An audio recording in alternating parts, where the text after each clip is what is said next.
Cada año, el 4 de febrero, la Organización Panamericana de la Salud y la Organización Mundial de la Salud apoya a la Unión Internacional de Lucha contra el Cáncer en la promoción de formas para disminuir la carga mundial de este mal.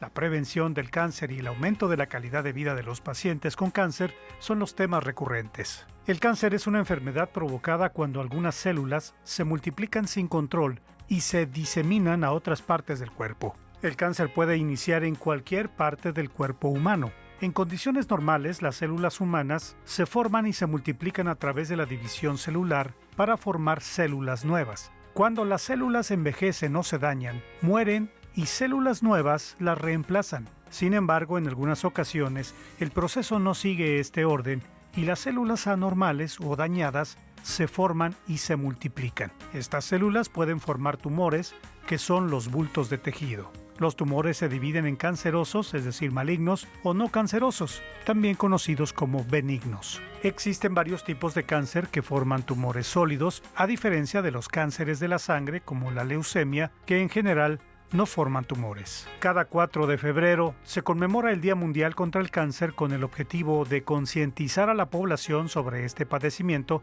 y movilizar a la sociedad para avanzar en la prevención y control de esta enfermedad. El cáncer es una de las principales causas de muerte en todo el mundo, con casi 10 millones de fallecimientos, y se estima que 7 de cada 10 pacientes que buscan atención médica acuden cuando la enfermedad está en etapas avanzadas. A continuación, en Soluciones, hablaremos del Día Mundial contra el Cáncer.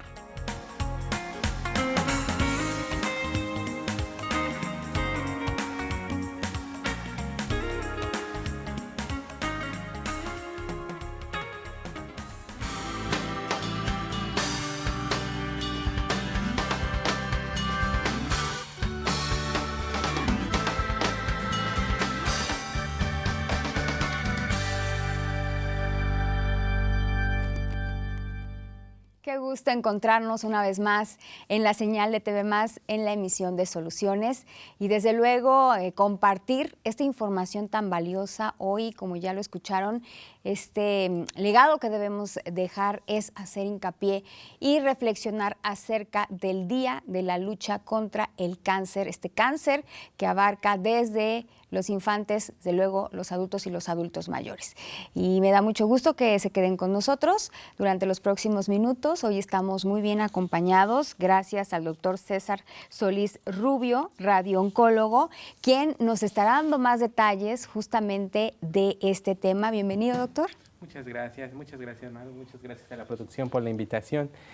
Sí, precisamente vamos a empezar a platicar sobre el cáncer. Como veíamos en la capsulita al inicio, mencionaba sobre las células. Una célula cuando se envejece como tal en el organismo, nuestro organismo está compuesto de muchos tejidos y entre ellos varias células. Cada tejido tiene diferentes tipos de células, de tejido epitelial, de células de tejido conectivo, del tejido muscular, del tejido óseo, por ejemplo, del tejido pulmonar, tejido glandular, una gran infinidad de tejidos y de estas agrupaciones de células. Es curioso, por ejemplo, mencionarte que el cáncer, ¿cómo inicia? Cuando una célula normal envejece y esta tradicionalmente el cuerpo la mata, la desecha por un proceso de apoptosis, así se llama, que generalmente esta célula muere y viene a una nueva célula joven a reemplazar ese organismo, ese tejido, para dar su funcionalidad normal. Este proceso se da en ciclos variables. Hay tejidos que se reproducen 1 a 3 a 5 días o cada semana, pero hay tejidos que ya no se vuelven a reproducir, por ejemplo el tejido cerebral, o que tardan muchísimo tiempo en regenerarse una célula, ¿no? Neuronal, por ejemplo, o la célula del hueso, que también ya no se reproduce.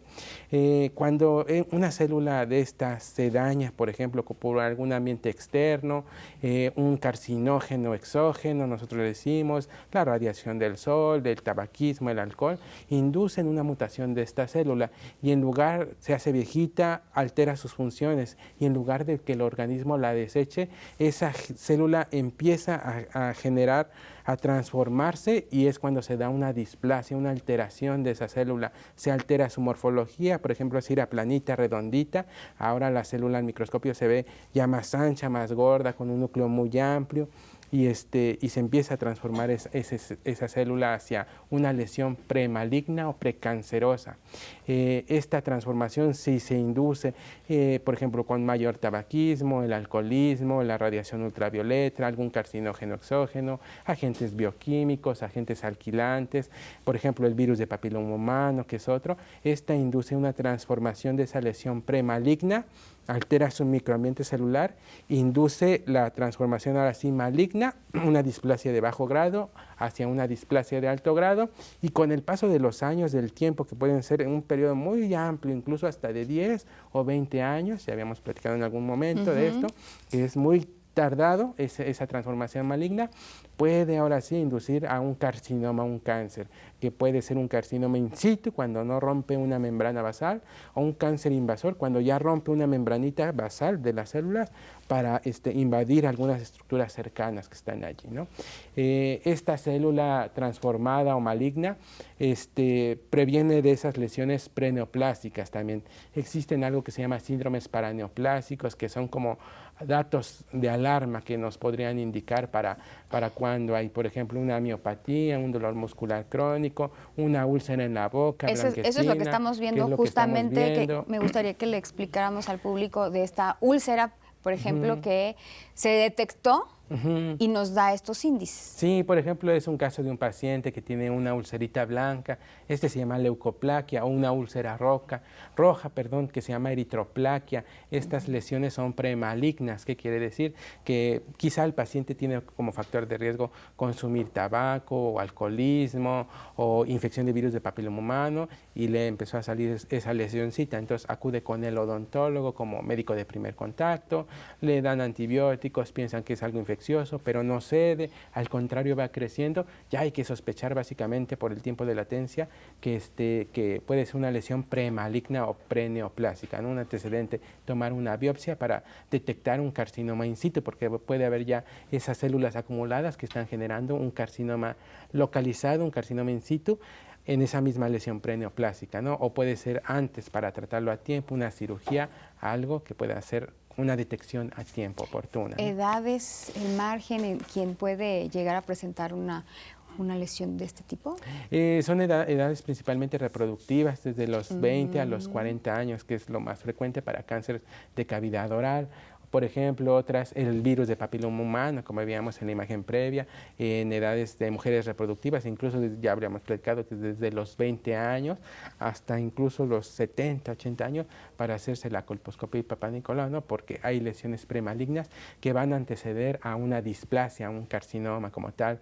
El hecho de tener, por ejemplo, lunares o nevos, nosotros decimos, que son que tenemos un lunar en la pierna o en la espalda o en algún sitio que no es tan como el que estamos tan viendo, visible como el que estamos viendo, pero ese lunar ya cambia su morfología, se empieza a abultar, no tiene pelo, empieza a dar comezón, picazoncita. No hay que dejar pasar el tiempo porque ahí puede generarse un carcinoma, en este caso un melanoma, que es un tumor maligno, ¿no? Si el lunar empieza a cambiar su coloración, sus bordes, que ya es asimétrico y antes era bien redondito, que si empieza a tener sangradito o empieza a verse rojita alrededor de la piel, o que era completamente negro pero que ahora ya se ve moradito, se ve rojo, se ve grisáceo y se ve blanco en algunas zonas, hay que buscar, ¿no? Hay que tomar una biopsia o hay que acudir a un médico para que le tomen una biopsia para descartar que sea un melanoma, un cáncer, ¿no? O que solamente sea una lesión pigmentada, ¿no? O la detección oportuna, como te decía, un carcinoma local como tal. Y justamente hacer el programa de hoy, la emisión de hoy es para eso, para ahondar, para platicar, y queremos invitar desde luego al público a que se mantenga en contacto con nosotros a través de nuestro teléfono en el estudio 2288-423500, o también a la línea de WhatsApp, ahí está apareciendo en pantalla, o también a la línea de WhatsApp 2283-095810, que estará disponible durante los próximos minutos. Recuerden que esta emisión se está transmitiendo completamente en vivo por Facebook, y ahí también nos pueden dejar sus comentarios, o si tienen alguna duda, si quieren hacerle alguna pregunta al doctor, pues con mucho gusto intentaremos despejarla. Y justo en la cápsula se hablaba de estos 10 millones de diagnósticos al año a nivel mundial. y es la tercera causa de mortalidad. Que esto, desde luego, estos esfuerzos que se vienen haciendo siguen siendo pequeños de alguna manera contra todo lo que estamos enfrentando a nivel mundial con respecto a los distintos tipos de cáncer. Sí, precisamente, Maru. En las últimas estadísticas de la Organización Mundial de la Salud podemos ver en un mapa cómo se agrupan los tipos de cáncer, tanto de incidencia y de mortalidad por ambos sexos. Se estima más o menos como unos aproximados de actualmente hasta más de 30 millones de nuevos casos de incidencia por año, esto a nivel mundial. Y la mortalidad todavía está por arriba de los 20 millones de casos. O sea, se diagnostican en etapas todavía más avanzadas, ya que un cáncer en etapas más avanzadas es más difícil de controlar y de dar curación al tumor, ¿no? Se vuelve no tan controlable. De hecho, ahí vemos en el mapa en color rojo cómo la incidencia y los países que tienen una mayor mortalidad, que están en un color rojo más intenso. Afortunadamente en México el color pues lo vemos como anaranjadito, no está tan intenso, ¿no? O sea, la mortalidad no es tan severa, pero la incidencia sí es muy alta, ¿no? Porque esto se debe al acceso de la población de las instituciones de salud y de cómo se previene, ¿no? Se detecta oportunamente y lo pescan más tempranamente, en etapas más tempranas. En color rosa vemos en este mapa la distribución por cáncer de mama, que es una de las principales causas, tanto de incidencia a nivel mundial. Casi todo el mundo lo vemos que predomina el color rosa. Sí. El color verde lo vemos para algunas zonas de Sudamérica, de África, incluso de Europa, que es para el cáncer de próstata en hombres. En color azul, el sureste asiático, por ejemplo, todo lo que es China, Indonesia, parte de Corea, para el cáncer pulmonar, que también tiene una alta mortalidad. En color amarillo, parte del cáncer cervicouterino y del cáncer del tracto gastrointestinal, en color anaranjado. Aquí en México, por ejemplo, lo podemos ver que predomina el cáncer de mama, está en color rosa. Sí. La mayor incidencia es para cáncer de mama en las mujeres, ¿no? Estados Unidos, Norteamérica, Canadá. Estados Unidos, Norteamérica, Canadá, parte de Argentina incluso, ¿no? que es de este lado de Occidente. También Argentina hace campañas muy fuertes para la detección de cáncer de mama, justamente por la incidencia. Y del tamizaje, ¿no? De la detección oportuna, realizarse la mastografía, el ultrasonido mamario complementario, simplemente la palpación, ¿no? Básicamente la autoexploración mamaria, o acudir con tu médico general o médico de primer contacto o con el oncólogo si tienes acceso para hacerte una revisión y descartar que no haya una lesión, ¿no? Una lesión premaligna o algo que pueda predisponer a un cáncer como tal. Claro, y justamente por eso señalamos cómo está la estadística a nivel mundial y cómo nos encontramos en México. ¿Realmente se está atendiendo, realmente estamos haciendo caso, este llamado de atención? Es importante que no dejemos pasar esta fecha, y por eso se señala justo el 4 de febrero como este día de la lucha y de la visibilización del cáncer en todos los aspectos. Ahorita nos hemos enfocado más tal vez al cáncer que pues impacta a los adultos, pero también debemos decir que es un fenómeno que afecta a los niños muy pequeños. Exactamente. En los niños muy pequeños la causa más frecuente de incidencia es las leucemias, los linfomas y tumores del sistema nervioso central.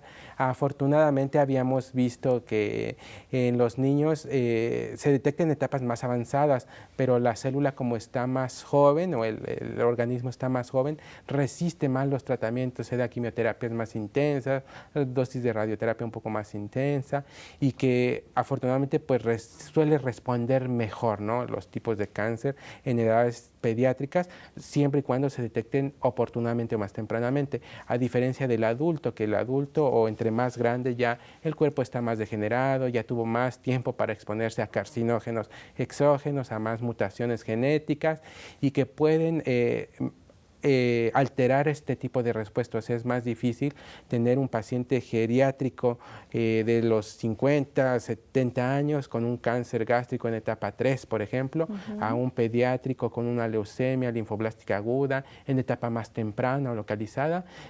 Obviamente el mejor pronóstico es para el niño, ¿no? Porque por su edad, por su juventud, puede todavía. Pero, por ejemplo, si tenemos un rhabdomyosarcoma en un niño ya en etapa muy avanzada, en etapa 4, con metástasis a cerebro, pulmonares, ganglionares, gastrointestinales, y tenemos un adulto de 50 años con un cáncer cervicuterino en etapa 1 o en etapa 2, obviamente la etapa y el pronóstico es mucho mejor, o decae mejor para el paciente adulto, porque es una etapa más temprana, una detección más temprana, a diferencia del niño que fue más avanzado, ¿no? Aunque el tratamiento y todo esto pueda responder mejor, pero la etapa ya es muy avanzada, ¿no? Entonces aquí sí hay que hacer recalcar mucho en la etapa.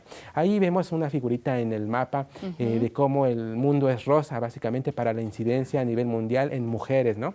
Como todo el mapa, generalmente tanto Asia, Europa, Australia, Oceanía, América, Suramérica, Centroamérica está en color rosa por la alta incidencia de tumores de cáncer de mama.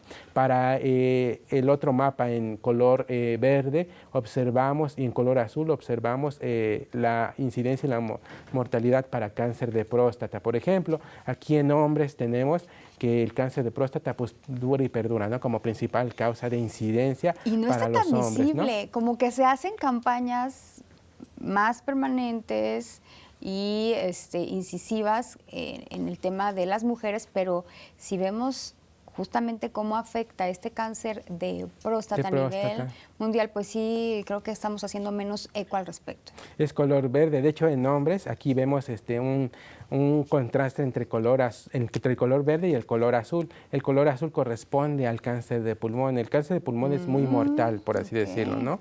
Pero el cáncer de próstata todavía es más prevenible y detectable, porque a diferencia del cáncer de pulmón, no es tan prevenible porque no suele dar tantos síntomas o lesiones tan premalignas, es más agresivo su curso.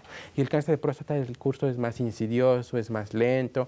Por ejemplo, los tamizajes con la detección oportuna de realizarse el antígeno prostático, acudir a revisión urológica, los hombres a partir de los 50 años idealmente, si no tiene factores de riesgo, tabaquismo, alcoholismo, exposición a carcinógenos, antecedentes heredofamiliares de que su padre, sus abuelos, alguien en la familia tuvo cáncer de próstata, ya que si tuvo estos antecedentes, la edad ideal para tomarse un antígeno debería ser a partir de los 40 años, como tamizaje del antígeno prostático, que es un estudio en sangre que se determina anualmente para ver cómo se va comportando ese antígeno. Si en algún momento hay elevación de ese antígeno, por ejemplo, el punto de corte es de 4, si hay 7, 8, hay que buscar, ¿no?, que sea solamente una hiperplasia, o sea, que la próstata ya está dando cambios, que se está generando, porque así comienza con lesiones premalignas, ¿no? Neoplasias intraepiteliales prostáticas, que se genera, que se hipertrofia, que crece de mala próstata, que se inflama. Entonces hay que acudir al urólogo a recibir tratamiento.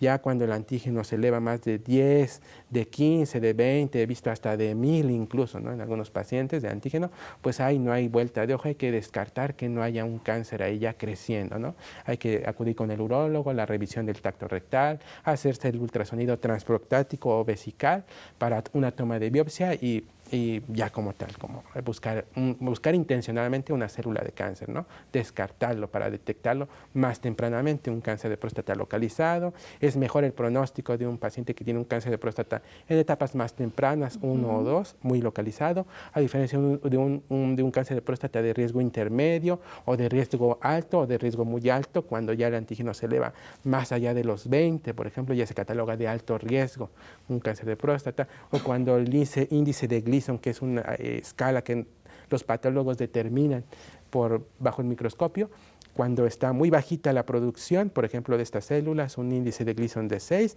es de muy buen pronóstico, de 7 ya es pronóstico intermedio, de 8, 9 o 10 pues ya es de más agresivo la célula, ¿no?, más agresiva.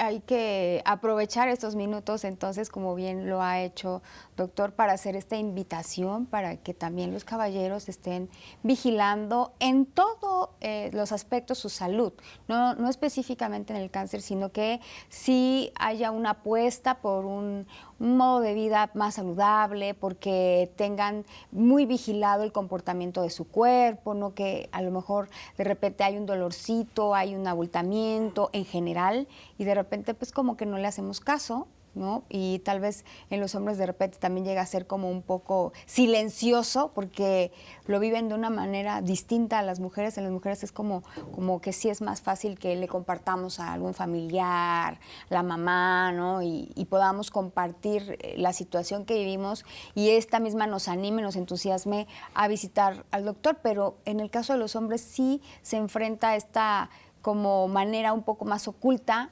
un poco más solitaria de vivir estos procedimientos. Sí, yo creo que también son factores socioculturales y familiares y de que quizá uno como hombre dice, no, pues no pasa nada, estoy bien, me siento bien. Entonces eso puede ser otra cosa, sencillita, ¿no?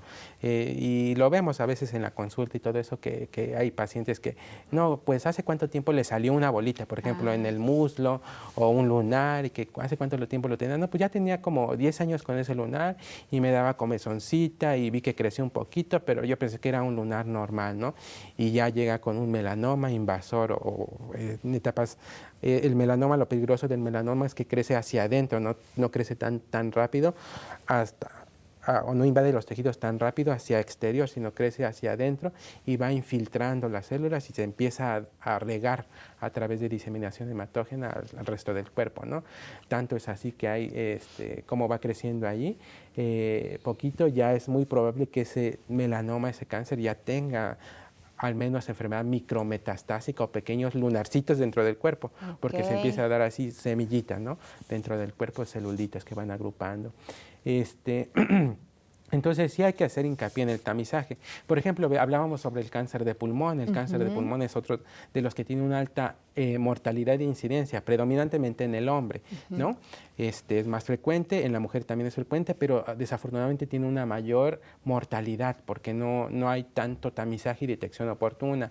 Si tienes factores de riesgo para cáncer de pulmón, tuviste pacientes o antecedentes heredofamiliares de tus abuelos y algo, se recomienda que al menos se haga una radiografía simple de tórax anualmente a partir de los 40 o 45 años de la edad, 10 años menores a la edad en la que se diagnosticó tu familiar más cercano o tus familiares, ¿no? Por ejemplo, si fue a los 65 años, a partir tú como paciente o como descendencia, te lo debes de realizar a partir de los 55 años, al menos acudir a un neumólogo o con el médico general, una revisión rutinaria anual, una radiografía simple de tórax, incluso en algún momento una tomografía simple para ver cómo está por dentro y hacer este tamizaje para detección oportuna del cáncer pulmonar, que es la única manera. Como tal, algún antígeno, algún marcador tumoral todavía no está tan descrito para este tipo de tamizajes para el cáncer de pulmonar, no así tanto como por ejemplo la mastografía, el ultrasonido para cáncer de mama, para detección oportuna, la colposcopía y el Papá Nicolau para cervicuterino. Muy bien, pues vamos a seguir ahondando en este tema, doctor, si te parece bien, pero en breve haremos una pausa promocional, no sin antes recordarle al público que está disponible nuestra línea telefónica 228-842-3500, así también como la línea de WhatsApp 2283-095810, para que nos envíen sus comentarios. Si tienen alguna pregunta, pues con mucho gusto trataremos de darles respuesta inmediata, y también a través de Facebook, que la transmisión está siendo completamente en vivo. Hoy pues reconocemos y agradecemos el tiempo muy valioso que tiene para nosotros el doctor. Vamos a una pequeña pausa promocional y volvemos.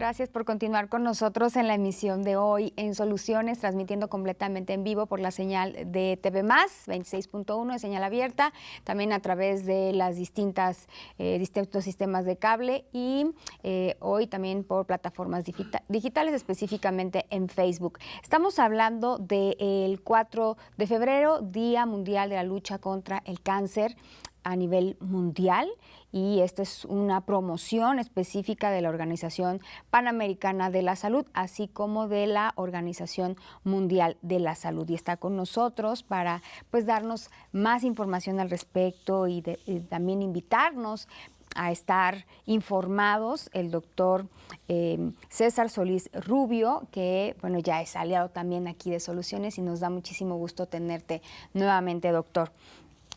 Hablábamos pues de algunos datos epidemiológicos a nivel mundial. Ahorita digamos que pondremos la lupa específica en nuestro país, pero antes me gustaría que compartamos una pregunta que nos están haciendo a través de la línea de WhatsApp y dice así: buen día, una pregunta para el doctor. A mí me operaron de un melanoma en el pecho, pero me quedó una cicatriz muy abultada. ¿Esto es normal?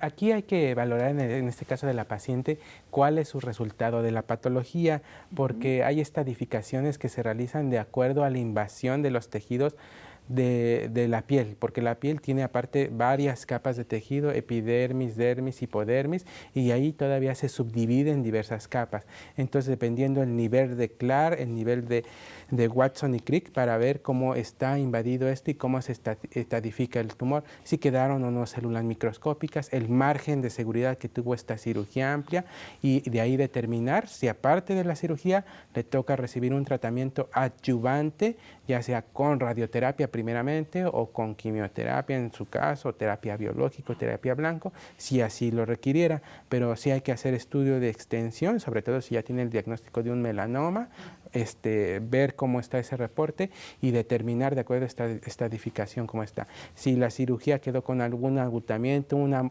malformación, a veces son cirugías un poquito más amplias, porque si hay que dar, el cirujano tiene que dar un margen de seguridad amplio para el caso de melanoma.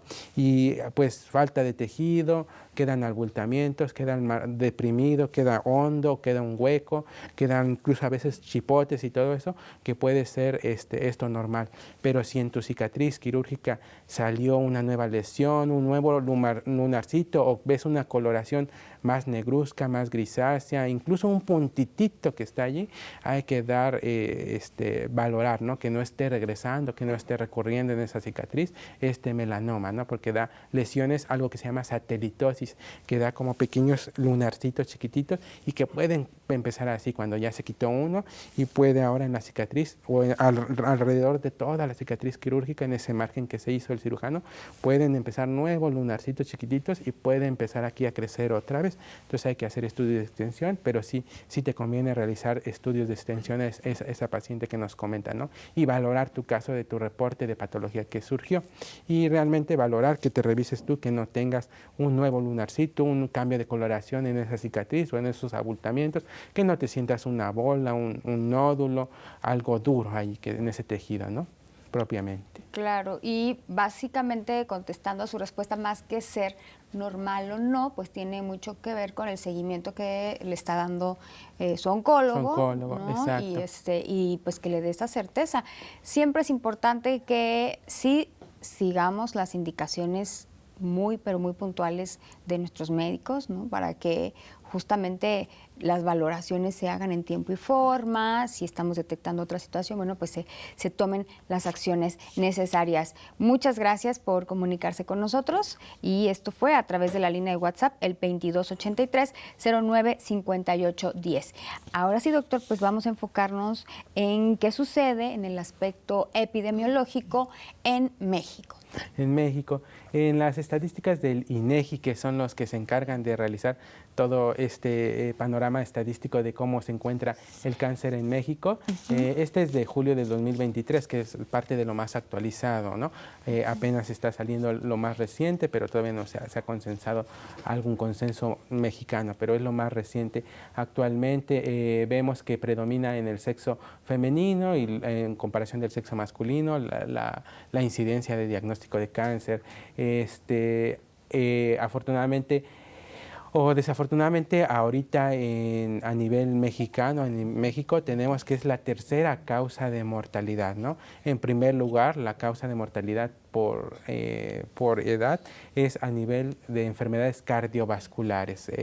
En segundo lugar se encuentran las enfermedades de la diabetes y sus complicaciones como enfermedades crónico-degenerativas, llámese la enfermedad renal crónica, llámese el infarto agudo miocardio, enfermedad vascular cerebral, trombosis, que son complicaciones propiamente de la diabetes. Y en tercer lugar, el cáncer en general, ya que recordamos que el cáncer no es solamente una sola enfermedad, sino son múltiples y una serie de enfermedades juntas, ¿no? Que básicamente el cáncer pues, puede surgir desde la punta del pelo, básicamente por así decirlo, hasta la punta de los pies, ¿no? En cualquier de este tipo de células, ¿no? La incidencia por edades o por grupos etarios, en pacientes muy jóvenes, ya hablábamos que la leucemia es el primer lugar de incidencia, desde los 0 hasta los 19 años. Otra de las segundas causas de esta incidencia es el linfoma y tumores del sistema nervioso central, que son las 3 primeras causas de incidencia para pacientes jóvenes, ¿no? De 0 a 19 años.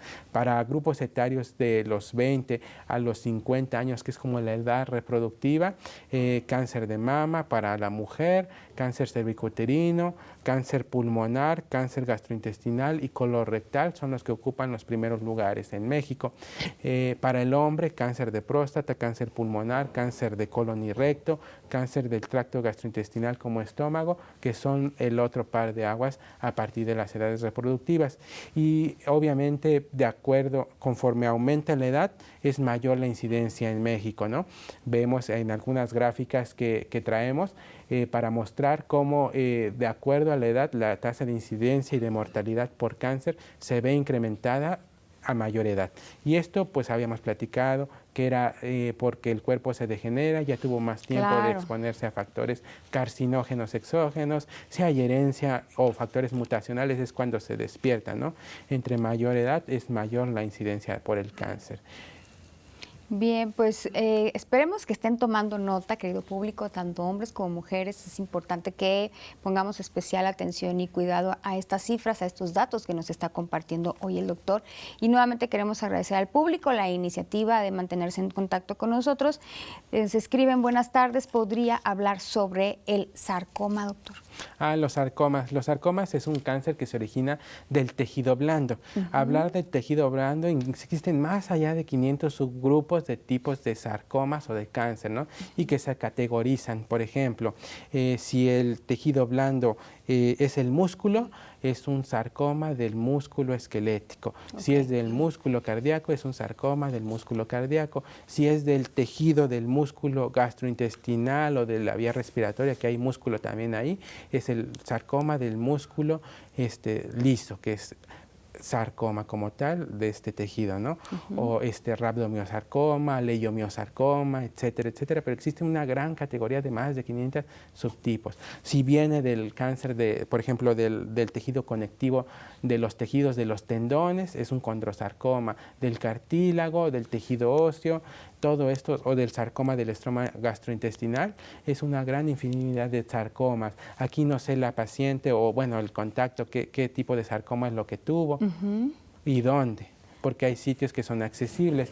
Generalmente comienzan con abultamientos. Si es un sitio accesible como las extremidades, que son los sitios más frecuentes, las extremidades inferiores, se siente una bolita, un nódulo que no estaba antes, o que un antecedente de algún golpe que te diste y que te empezó a inflamar esa zona y que te apareció una bolita y te la sientes y no se quitó, te dieron antibióticos, te dieron inflamatorios y sigue ahí, pasan los años, ahí puede comenzar un diagnóstico, ¿no? ¿no? Porque a veces hay lesiones premalignas en sarcoma sobre todo, o por ejemplo el otro, los miomas, ¿no? Los miomas, las mujeres que tienen miomas, que son tumores uterinos benignos, si la mujer ya se detecta con miomas, hay que sacar ese útero porque a largo plazo, 5, 10 o 15 años, puede existir una transformación de esa maligna de esos leiomiomas, convertirse ahora a un sarcoma, a un leiomiosarcoma por ese tiempo de latencia. Si la mujer no se opera, si le da temor que le dicen tiene miomas pero no se quiere operar o no está sangrando, porque hay miomas que son asintomáticos, que no dan sangrado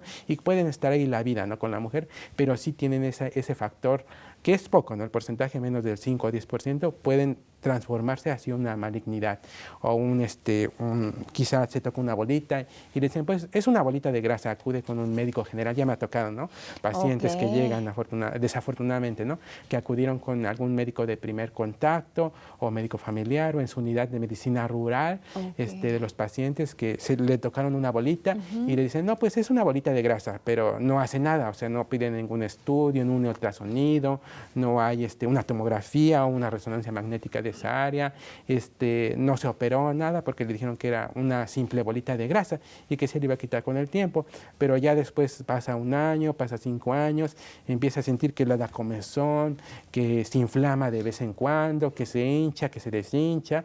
Entonces ahí hay que buscar ya en esa bolita que posiblemente si era un lipoma o un tumor de grasa benigno, pero que ahora ya esté empezando a transformarse hacia algo maligno, ¿no?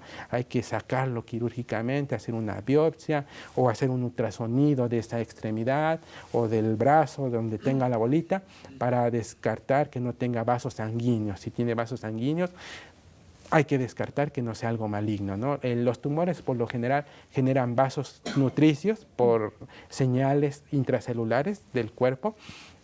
Generan nuevos vasos, eso se llama un proceso de neoangiogénesis, quiere decir la formación de nuevos vasos, y se nutre de las células y empiezan a proliferar. O sea, el organismo, la célula no lo combate, evade la respuesta inmunitaria, porque también nuestro cuerpo es inteligente, ¿no? Cuando hay un agente extraño, sea virus, parásitos, bacterias, la célula cancerosa, idealmente puede luchar contra el sistema inmunitario, pero el cáncer genera algunos receptores y ligandos, expresa en su célula, en su membrana celular, estos ligandos que evaden la respuesta inmunitaria y entonces el organismo ya no lo puede eliminar. Entonces cuando ya empieza a inducir la transformación maligna y bueno, que hay que buscar ayuda, hacerse un ultrasonido, una resonancia magnética de esa región de donde tengas la bolita para el sarcoma, para detectar oportunamente y operarlo si se puede, o dar un tratamiento con radioterapia, si en caso de que ya no sea resecable el tumor.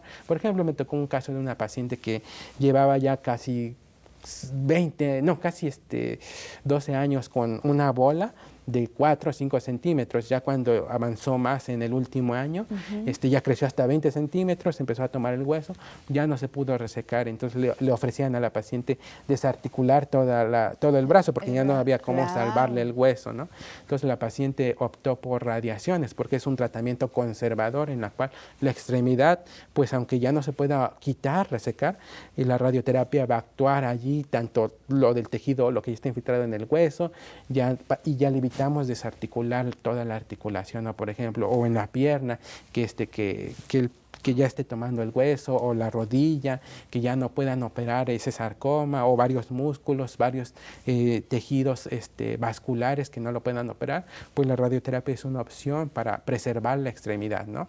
O si quiere desarticularse el paciente y todo eso, también ya me tocó un caso de un paciente que él sí se desarticuló, pero desafortunadamente a los 5 años recurrió el cáncer y regresó en el muñoncito de donde estaba eso. Le dimos radiación, por ejemplo, ¿no? Entonces, hay que mantener su vigilancia constante, su vigilancia continua. Si tú te palpas en algún momento una bolita, un nódulo, pues hay que buscar, ¿no? Puede ser algo benigno, algo infeccioso, pero siempre hay que tener ese foco de alarma. Si hay algún cambio en el comportamiento de cómo ya me duele, ya se ve rojo la piel, ya se hinchó más, se deshincha, hay que buscar que no sea una transformación maligna. O si antes caminaba bien, pero ahora esta bolita, ya siento que me duele terminando de trabajar, me punza mucho, se ve hinchada, se ve roja, me hace cojear, incluso renguear, pues hay que buscar, ¿no?, que no sea algo ya que esté transformándose en algo maligno. Muy bien, y ahí está la clave, justamente de estar monitoreando el comportamiento de esta bolita que, como bien mencionaba el doctor, pues puede aparecer en cualquier parte de nuestro cuerpo. Y recordemos que justamente el cáncer es eso, es estar actuando en las células, y por eso es, digamos, que lo complicado de estar observando, de estar monitoreando qué sucede con nuestro cuerpo, con que nos duele, es todo el tiempo estar dándole lectura a nuestro organismo. Normalmente sí hay como alarmas, ¿no? Si hay como que, ay, me empieza a doler más aquí, o como usted decía, o es una comezón, una punzación. Sí hay que estar observando, escuchando, atendiendo estas alarmas que nos muestra el cuerpo. Y desde luego que si tenemos antecedentes familiares, ¿no? En casos de que nuestros papás, nuestros abuelos, tíos, ¿no? Los tíos más cercanos hayan padecido algún tipo de cáncer, pues debemos estar muchísimo más alertas y no descartarlo tanto, para que, bueno, pues de esta manera sepamos exactamente qué podemos hacer. Sí, exactamente, Maru. Por aquí también nos preguntan, dice, ¿cómo puedo obtener una cita con el oncólogo? ¿Cómo puede obtener una cita con el oncólogo? Cuando se realiza institucionalmente un paciente con sospecha de cáncer, por ejemplo, cervicuterino, mastografía, algo, el centro hospitalario debe realizar el centro de referencia hacia su hospital de segundo o tercer nivel más cercano. Si tienes una biopsia ya confirmatoria del cáncer, puedes acudir ya sea de forma particular o directamente tu institución con el médico, ya sea el médico familiar o el médico general, con tu resultado de biopsia, para que te dé una referencia temprana, incluso si es necesario brincarse el segundo nivel de atención para ya un tercer nivel de atención, que es el oncológico. Eso es lo más ideal, ¿no? Lo que sería más ideal, ¿no? Si ya tienes ese resultado de la biopsia, o si tienes una mastografía con BRAF 4 o 5, que básicamente ya es más de 70-80% de que es un posible cáncer, una colposcopia Papa Nicolau con una lesión de alto grado, pues sí, ya hay que descartar ahí un cáncer, una colonoscopia, por ejemplo, para cáncer colorectal o cáncer gastrointestinal, que te hacen una endoscopia y una colonoscopia, y una úlcera de Forrest 3 o muchos pólipos que son como carnosidades en el colon.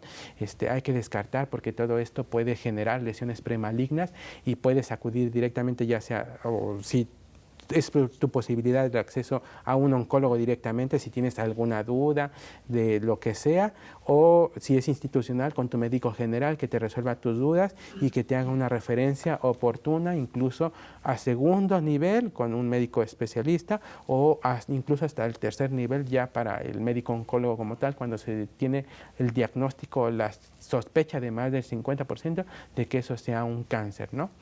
Muy bien, pues ahí está la línea, cómo podríamos llegar a la visita con el oncólogo.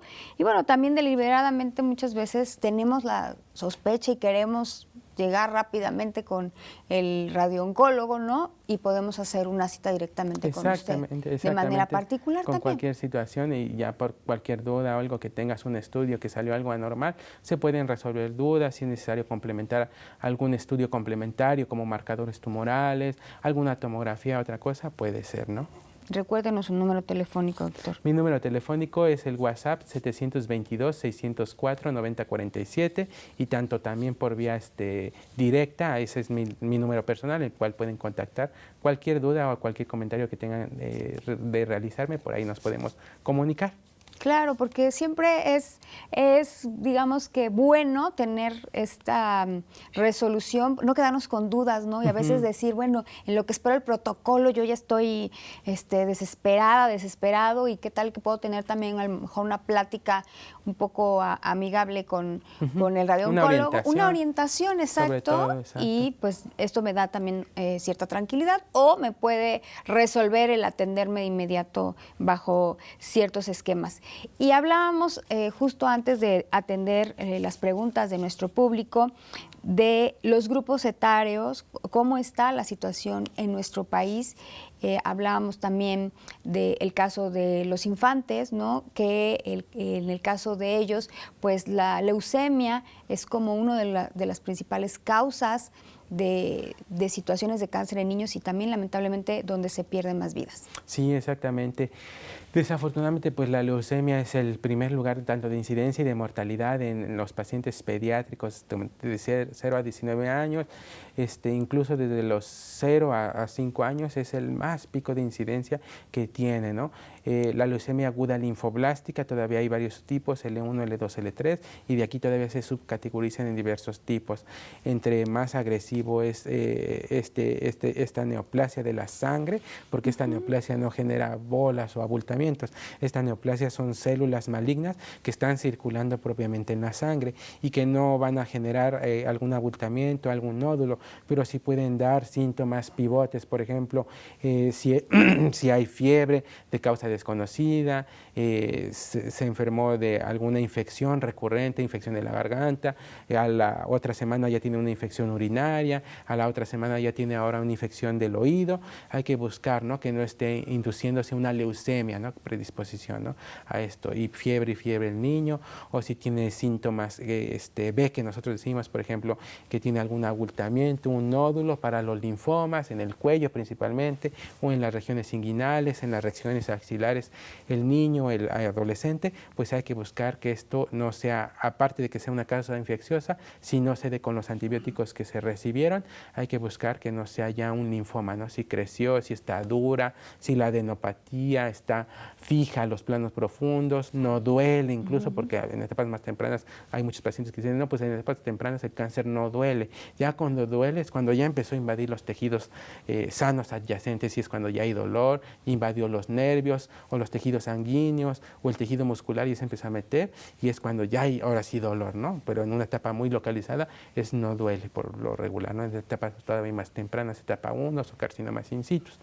Si el niño tiene alteraciones de comportamiento, alteraciones de la marcha, alteraciones neurológicas, que antes estaba muy hiperactivo o su comportamiento era muy hiperactivo y que después se reclúe de todos los demás, en la escuela ya no da el desempeño como tal y le está doliendo, le punza la cabeza, le dan antibióticos, analgésicos, algo, no se quita, no cede, empeora, hay vómito, náuseas, hay que hacer un estudio de neuroimagen, acudir con el médico para que haga un estudio de neuroimagen y descartar que haya un cáncer o algo allí que esté creciendo, ¿no?, que es la otra neoplasia, los tumores del sistema nervioso central.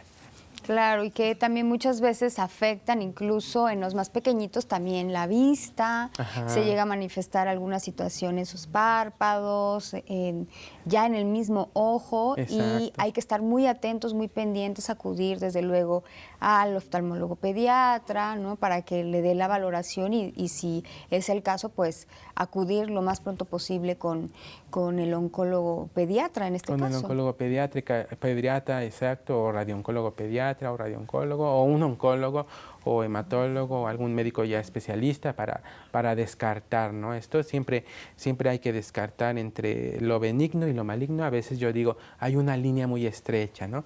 Hay tumores que empiezan como tumores benignos y que con el paso del tiempo, si no se operan, si no se resecan, si se dejan allí, si se queda allí, puede haber cambio de 5, 10, 15 años hacia la transformación maligna, ¿no? Y ya cuando pasa el tiempo, pues ya empiezan a romper esa capita, algo localizado que estaba, se puede hacer ya algo invasor, invadir tejidos adyacentes en el vecindario, algo regional avanzado o algo metastásico cuando ya invade otros tejidos, órganos, ¿no?, a través de la vía sanguínea, tanto venosa como arterial. Pues nos gustaría seguir abordando este tema, doctor, pero pues hoy se nos ha terminado el tiempo. Sabemos que contamos con usted para una siguiente emisión y queremos agradecer enormemente a nuestro público que nos haya acompañado durante estos minutos en la emisión de Soluciones. Recuerde, 4 de febrero, Día Mundial de la Lucha contra el Cáncer.